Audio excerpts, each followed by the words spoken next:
Welcome into the Pursuit of Manliness podcast, where we are vigorously equipping men to pursue biblical manliness. My name is Jarrett Samuels. I'm the host of the podcast. And men, as always, I want to start by thanking you for taking time and checking out today's podcast episode. Now, if this is your first time coming across the Pursuit of Manliness, or maybe you've taken a little break, make sure you visit thepursuitofmanliness.com. There you can find this podcast episode, the previous 400 podcast episodes. Sign up for the email newsletter. You can read the most recent blog posts. You can see what is available in the gear store, anything from decals to hats, t-shirts, etc. One thing in particular I want to highlight, and that is registration for our next session of Tribe is currently open and it is filling up. I'm looking at 11 Tribe packets that are getting ready to go out tomorrow from registrations over this weekend and today. We want you to be a part of this community. This community is global. It's all across the U.S. and beyond.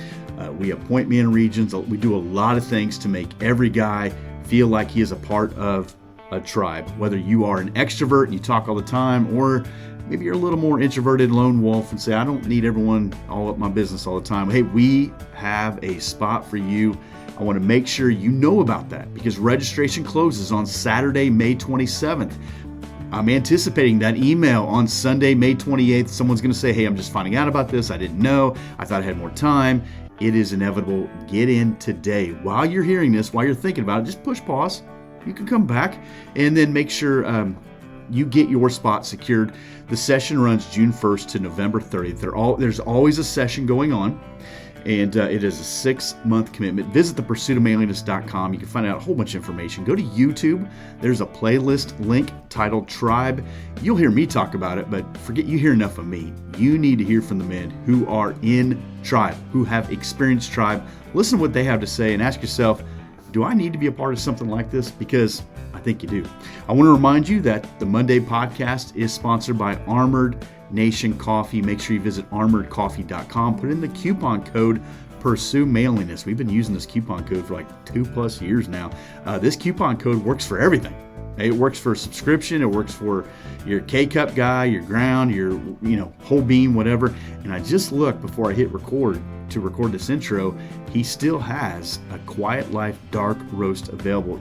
Personally, that is my favorite. Absolutely. So make sure you get some of that. Men, on today's podcast episode, I get to have a conversation with Jon Seidl. He wrote the book, Finding Rest, A Survivor's Guide to Navigating the Valleys of Anxiety, Faith, and Life. Just the word anxiety alone. I know we got a lot of guys who are kind of walking through that, and I want you to hear this conversation, but consider what Jon talks about today.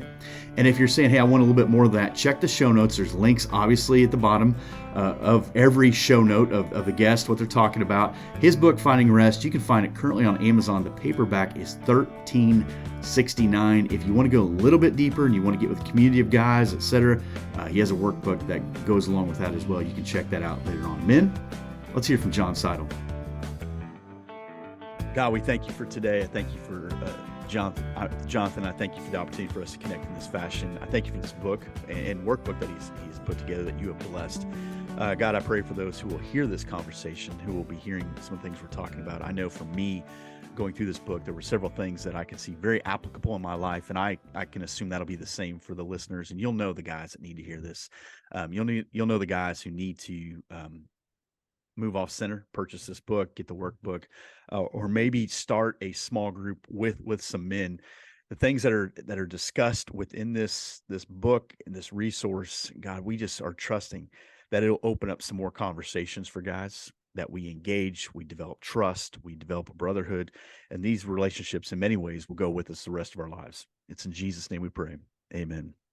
Amen. Well, men, at this time, I want to welcome Jonathan Seidl to the Pursuit of Manliness podcast. Jonathan, thanks for being on the show. Hey, thank you so much for having me. I am really excited to be here, Jared. Let me ask you this. I made a grave mistake there. Did I say your last name correctly before? You did. You know what? I'm surprised. Like, you did nail it. Seidl. So that's good.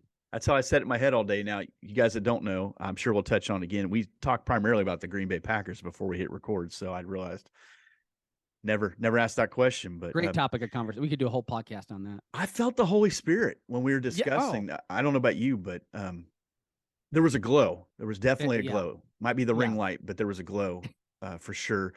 You got this book, and we're going to obviously dive into that and touch on the workbook as well. But would you just introduce yourself, who you are, where you live, what you got going on? Yeah. So I'm Jonathan M. Seidl. You can call me John.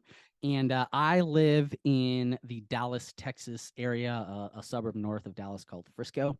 I'm originally from Wisconsin, just south of Green Bay, about 30 minutes. And so grew up there, went to college in New York City. So left the small town, went to the big city, met my wife there. We got married. We've been married for 14 years in May. And we have 2 kids, a daughter named Annie and a son named Jack. They're 7 and 5. And man, we are just we're cruising here in Dallas. So I'm a writer and author, and then own my own consulting firm called the Veritas Creative, which you see behind me if you're watching, and just help people write, help people get their message out. And then my wife owns her own interior design business here in the area, and so I also help her move that forward. And being married to your business partner is a great reward and a great challenge, I have learned. And so we're still figuring that out. Especially during tax season, or Yeah. yeah. Now, I was gonna say, and I said it before we started, that your background is very clean and sharp. But then I find out your wife's an interior designer. That's low Yep. hanging fruit, just a wall. All she had to do is one wall, right? Yeah, that's what I tell people. I take no credit for it. Wow. Okay. She is the one that designed it and made it happen. Looks great. So the book is Finding Rest, Survivor's Guide to Navigating the Valleys of Anxiety, Faith, and Life. We'll certainly send you guys where to get it when we get done. But right away, I love the idea. You start out calling it by its name, and I think that's very important. And you talk about some things that you're going through. You talk about a couple that was naming a kid and trying to guess the name, and that's always a big thing with people and stuff. So let's start with that foundation. Let's name what the anxiety, fear, the things you're going. Let's start with why that is the baseline. Yeah, so I think so many times, and then I would say, especially as men, we tend to bury our head in the sand, right? That we feel like if we just ignore something, it will go away, right? So my story was not necessarily ignoring it, although it did get to that point. It's just like growing up, I knew there was always something different about me, and I think I would have called it at the time. I was just a little more high strung, right? And just thoughts I couldn't get out of my head, just worries and that kind of thing. And you fast forward, gone through my life like that, and I just thought, hey, that's just who I am, right? But when you get married, you have a tendency to it has a tendency to show you your blind spots, right? And really reveal areas that maybe you as a single man were like, whatever, this is me, right? And so I think as probably about 5 years into marriage, it really just hit a breaking point with my wife. And there was one incident where I got the wrong sweetener in my coffee, and it just sent me on a loop, right? And people are like, the wrong sweetener in coffee. And if you have mental health issue, anxiety and OCD, that makes sense, right? Little things. Hey, why aren't you cutting the grass a certain way, right? My sister who has OCD, like she would get on my brother-in-law. Hey, you're not cutting, the grass doesn't look great. Like you're cutting it out of order or whatever it is. And so she was just broken down in front of me. And I think at that point I realized, okay, something is going on here. This is not just me, in the sense of like, take it or leave it. Right. And so I went and got help, and it was there. I booked a psychiatrist appointment, and it was there that psychiatrist looked at me and said, hey, Mr. Seidl, you have GAD, generalized anxiety disorder, with OCD, obsessive compulsive disorder. And it was actually one of the most freeing moments of my life, because before that, it was like the lights were off. I knew something was there, but I was just kind of punching in the dark. When I got the diagnosis, when I named it, the lights came on, I could see what was there, and I knew where to land my punches, right? And so, as I talk about in the book, this principle, this idea of naming things is actually, it's very biblical, right? If you look back in the Garden of Eden, what was the job that Adam was given? It was to name the animals, right? And by naming them, you kind of show your hierarchy of creation, right? You assert dominion over something, right?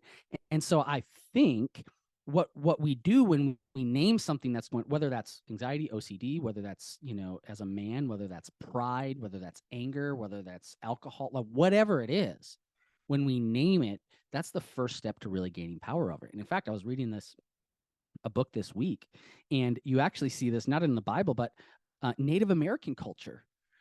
You did not become like the naming ceremony of like naming your child was considered sacred, because then at that point you became a full member of the community, right? So this idea of naming things is it's baked into history, and it is very, very powerful for us.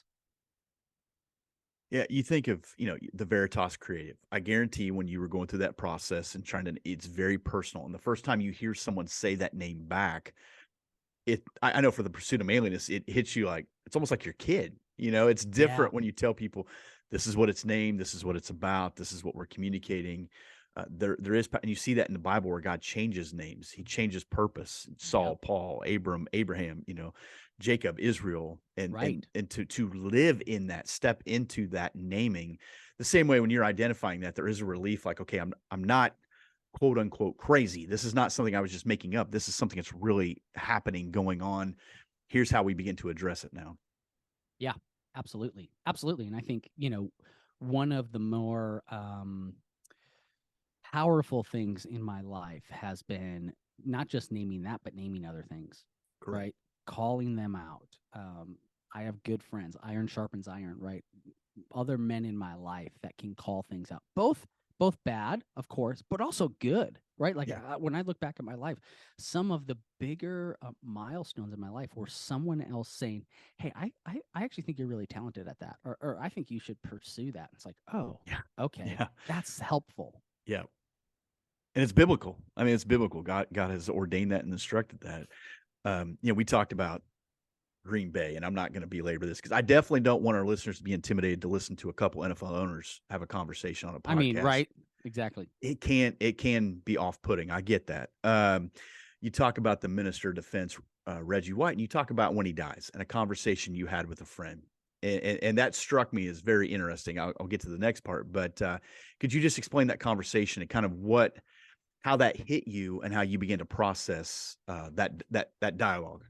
Yeah. So I think I grew up in a faith tradition that really treated God like a vending machine, right? Or maybe said another way, like a genie, right? You rub the lamp, you get 3 wishes, and if you believe enough, then you're gonna get what you want, right? And so it was actually a conversation with my stepdad, and it was the Christmas that over Christmas break, around Christmas, Reggie White, who was one of the, I mean, like you said, his nickname was the Minister of Defense. Pastor, he was preaching the gospel in the locker room any chance he got. He was an actual minister, like an ordained minister. When he left the NFL, he was preaching, I believe it was in North Carolina, pastoring a church there. And so the radio comes on. I'm in the car with my stepdad, and they announced Reggie died. And my stepdad looks at me and says, that's really sad. And I'm like, well, yeah, it's really sad. I love the guy. He's like, well, Reggie must have had unrepentant sin. And I was just like, wait, what? And he's like, yeah, well, the Bible promises us 70 years. So, he must have had unrepentant sin. And I just, like, I heard that, and it welled up inside of me, like, this is wrong. No, but I couldn't, the Bible talks about always be ready to give a defense for your faith, right? I didn't have a defense ready, right? And so that kind of started me on a journey of really understanding why the age-old question, why do bad things happen to good people, right? And that really brought me to the book of Job. And this was a couple year process, right? It wasn't like I went the next day. And understanding that God does allow bad things to happen. One, two, I mean, sin is in the world, right? Death and destruction and disease are here because of the fall, right? Can God abate those? Absolutely. Does he all the time? No. I mean, we know that, right? And so we have to then consider why, right? And it was that question, why, that really drove me and drove a lot of this book. And the short answer, and we'll get into this a little bit more, the short answer is because he allows things for our good and his glory, and he allows things to refine us and to redefine us, right? And so if you look at the book of Job, I think a lot of people mess this up, right? They say, oh, yes, so Job was diseased and lost everything, but then he got like twice as much, right? And I think a lot of people try to latch onto that of like, okay, I'm going through a hard time. Well, I just lost my job. I'm going to get a $500,000 a year job now. It's like, no, that's a footnote at the end of the book of Job, right? The point of the book of Job was that Job got more of God. He got closer to God. He came to appreciate who God was and was left in awe, right? And yeah, okay, he got some other stuff. Again, it's a footnote at the end of the book. So that really helped me understand later when I was diagnosed, like, why do I have to go through this? Well, for my good and his glory. It's refining me and it's redefining me and it's bringing me closer to God, which then I reflect God's glory more, right? That's how he gets glory. So that was a real turning point in my life. I think about the man born blind, and they said, okay, who sinned, this guy or his parents? And Yes. Jesus said, this is for the glory of God to be on display. You called Job the most important book in the Bible. Now, I'll confess, I want to say this before you start. It has to be I told our church, if I ever preach through Job, I got another job. I'm going somewhere else. Cause I'm telling you, that is one of the, I love the beginning. I love the end, but boy, that's a hard book. Tell me how you come to the place you say this book is vital. Maybe Jared is misunderstanding the book of Job. So, well, let me say this to that middle part, right? Well, here's what I love about that middle part, right? It is, you get a glimpse of a man who is working out his faith in fear and trembling, right? You get a glimpse of someone who is asking the questions that we ask, right? Who I think you see a picture of a man who is like us in a lot of ways. And so that's what I'll say about that middle part. Because Job, for me, the most important book of the Bible, because it gives us what I think is a proper theology of suffering.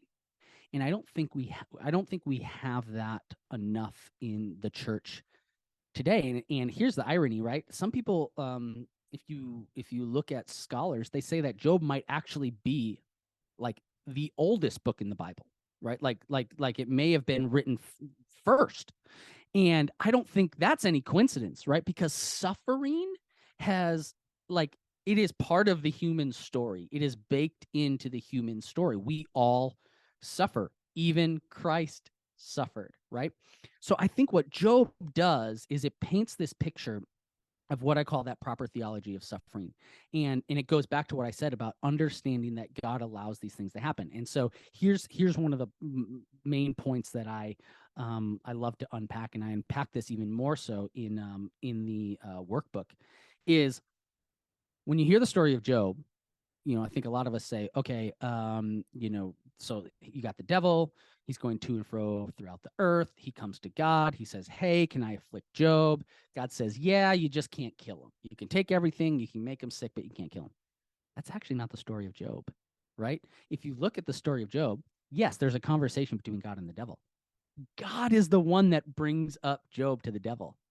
God says, have you considered my servant Job? That's fascinating, right? And I think it's a point that we often miss, but it's a point that shows us that, listen, God's C.S. Lewis, if you see this, I have a book of C.S. Lewis behind me. C.S. Lewis is my favorite author. wrote a lot on pain and suffering, right? And he talks about how pain is a megaphone to rouse a deaf world, right? And the problem is that you and I are hard of hearing, right? And so God will allow the pain, will allow these issues in our life to wake us up, right? Because I don't know about you, Jared, but a lot of times when life is going well, easy, things are cruising along, I have a I have a propensity to just coast and think that I'm good. I'm on my own. And it's maybe not a conscious like I don't need God, right? But it's a subconscious like no, I'm everything's fine, right? And so things kind of trail off a little bit. You're maybe not pursuing God the way that you do in those hard times. And so I think that that can be when God allows some difficulty and says, okay, I'm going to show you how much you need me because you pressing into me is way better for your life than anything else. You talk about the scholars in the oldest book. I know when I've read the Bible chronologically, he's right after Genesis 5. So you get to what is Adam's descendants before you get to Noah, and that's where you read next. So you start. I'm going to read the Bible through in a year. You're going to get to Job on day 6. So Yeah. that's pretty early. But I agree with you. That's fascinating to consider all the things that are evidently behind the curtain. And especially when you think of how old that book probably is. Yeah. I've always found that interesting and tell people that, like, hey, I'm telling you, if you do that plan, you're in Job by January 6th. So, and here's the other thing about Job too. This is the last thing I'll say on it is besides not just that, the aspects I talked about before, but again, when I talk about that proper theology of suffering, Job's friends are the ones in the book that say, like my stepdad, Job, you must have done something to cause this. And God's anger, his wrath, his greatest anger and greatest wrath in that book is not towards Job. It's towards the friends, right? Yeah. God calls out those friends and basically says, what are you doing? Stop this. This is ridiculous. No, that's not why this is happening, right? And so that's why I feel like it's just got everything in there about that proper theology of suffering from beginning to end. And Mrs. Job too. She's not a big help either. Yeah, Mrs. Job. That's great. Oh, Miss Job. That's why she didn't get her name in the book. You talk about your diagnosis in this white pill, but your diagnosis connected to this 3-legged stool, if you will, of mental health. Could you unpack that stool for us? Yeah, I really view my mental health and our mental health as a 3-legged stool. So if the top is mental health, it's supported by 3 legs: brain, body, and spirit, right? And if any of those legs are cut off, your stool, your mental health topples, right? And so what I like to really impress upon people is listen, in the church, we've generally treated mental health issues as all a spiritual problem, right? The world tends to treat them all as a physical problem, but the truth is in the middle, right? It is both spiritual and physical. So how do I support those legs? Brain, I take medication, right? I view medication as a common grace from the Lord that, my son had strep throat this week. I mean, we went and got him an antibiotic, right? Like that's just what you do, right? So that's how I support my brain. My body, listen, I lost 70 pounds last year because I just realized, listen, I'm like 5. I talk about this in the book. I'm 5'6", right? So I don't carry weight well because it doesn't have a lot of places to go, right? And so I lost 70 pounds last year because I realized that my physical health was ailing, right? I got put on cholesterol medication and it's scientifically proven, and actually go through the science in the book of how exercise, eating right, treating your physical body affects your mental health. And then spirit, right? I know that I have spiritual issues, Jarrett. Like, I know that there are pride issues in my heart, right? Because my anxiety tells me I can control everything, right? And if you think back, that's the lie of the garden. That's the first lie, right? It said, the serpent said to Eve, you can be like God. He just doesn't want you to be smart enough. You can outsmart him, right? That's what my anxiety and OCD tell me, right? So I know I need to treat that pride issue that pops up. Now, what I tell people is, I'm never going to be able to do the hard work of the heart work if if my anxiety is at an 8, which without my medication, my anxiety is normally at an 8. My medication brings it down to a 4. Well, at a 4, I am much more able to actually see the spiritual issues for what they are, right? I can focus. I can get those other things out of my mind. So that's how, for me, it's that 3-legged stool. It's funny you mentioned all that. I'm thinking to myself, I can see myself with my wife and kids. We pull into like a restaurant parking lot and it's busy. I start talking to myself. Don't ruin it. It's going to be fine. We met up with some people the other night. Big deal. You know when I finally felt at rest? When I was in the car going home. That was done. It was busy. It was crowded. We were tight. It was hot. And everything is everything. And so you're absolutely right. We're not going to be able to get into all this, but you talk about physical battle. And there's some interesting questions here. I think this page is at 90. You're having a conversation with a guy. You're talking about this guy named John and stuff. And you ask these questions. What are you seeing? What are you hearing? What are you smelling? What are you touching? I think these are important. I think it's important. We've done this in Pursuit of Manliness, asking specific questions to get perspective. And you say answering those questions focuses your mind and body to reset, and it's glorious. How does that work? Yeah. So it's this thing called mindfulness, right? And Yep. like that, the word might sound like some Eastern meditation thing, and I mean, actually, they probably do use it, right? But I think it's interesting. I actually trace it back. I posit that Jesus was the first one to introduce mindfulness, right? When he talks in the Sermon on the Mount, and basically, it's being in the moment. See, listen, my anxiety and OCD are constantly being fed by what if questions. I call it the tyranny of the what if, right? What if this? What if that? What if this? What if that? Right? And I joke that us sufferers are the only people that can get a paper cut and within 5 minutes have cancer, right? It's like, well, yeah, exactly, right? And so, what mindfulness does is it's a purposeful slowing down. And I actually did this with my daughter yesterday. My daughter, 7-year-old daughter, had to get a tooth pulled, right? Had a little too much candy, wasn't brushing her teeth well, and she had to get a tooth pulled, right? And so she's hyping herself up right before she goes in, and so I just started asking her those specific questions. I thought, Annie, what do you hear right now? And she's at this kid's dentist, and I think they had like a soundtrack playing, and she's like, "Oh, I hear birds." I was like, "What do you smell?" And so that it puts you in the moment and gets you out of that tyranny of the what if. And it's something you can practice no matter what's going on, right? Whenever you find yourself in a stressful situation or an seemingly endless thought cycle. So I love practicing mindfulness, and something like you can do anywhere, in the car, in your garage, on your back porch, wherever. Yeah, you have a whole series of what if, and I started reading through, and I thought, "Yep, been there." Yeah. Yeah, absolutely. I think that's important, and I think it's just getting yourself in the moment. We talk about like turning the noise off, and so if Yes. you can start to change that self-talk and get connected to the Holy Spirit, who's constantly communicating to us, we hear God different.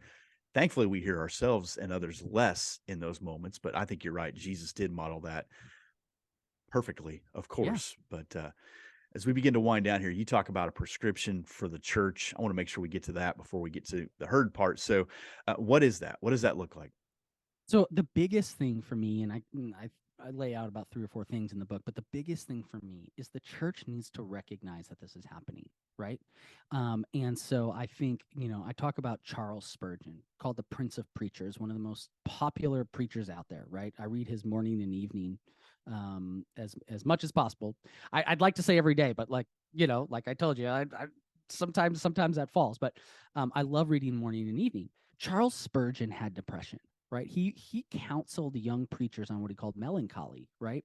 And so if Charles Spurgeon, the Prince of Preachers, can have depression, guess what? There's, Bob in the back pew can have depression as well, right? And so I think what I want the church to know is like, it's not a lack of faith. It's not a lack of prayer. It's not a prevalence of sin in someone's life. This is an actual chemical issue in the brain, in the body, that needs to be treated. And so the second part of that is the church needs to be comfortable with pointing us upward, of course, point us to Jesus, right? But also pointing us outward. And Jerry, I think you get this more than most, of like, pastors these days, especially during the pandemic, they were the preacher, right? They were also the health advisor. They're also the janitor. A lot of times, I mean, like what hat does a pastor not fill, right? And so, what I tell pastors and elders and lay leaders is like, I'm freeing you from the fact that I don't expect you to be a mental health professional, right? So yes, point us upward, but point us outward to people that can help us, that do have the training and the tools. And that's not saying that, are you saying, John, that I'm not good enough, that my seminary degree doesn't count? And I'm like, I'm not. This isn't a personal attack, right? I'm literally trying to free you up to say, yes, you can kind of do the initial intake eval, if you will, but then there are so many resources, especially Christian resources. The CCEF, Christian Counseling Education Foundation, is great place to start. So be okay with pointing us outward. I think I'll be scarred for life from 2020. I know. I remember in the beginning, like I'm projecting hope and night of prayer. And then I was trying to say, hey, no matter what decision you made, someone liked it, someone hated it. Yes. The emails, the whatevers, the moving things around, the live streaming. And then I remember coming out of that, or I had a friend say, I think it's going to be harder to uncancel than you realize. And I thought, I don't know what that means. Oh, he was 100% right. And I remember times getting done preaching and almost feeling like I could physically collapse backstage because I wanted to solve all the problems or all the Facebook posts or all the tweets or all the things. And I thought, I can't do this. As a matter of fact, I don't want to do this. And I'd say books like this are critical, especially to people in ministry or people who lead other people.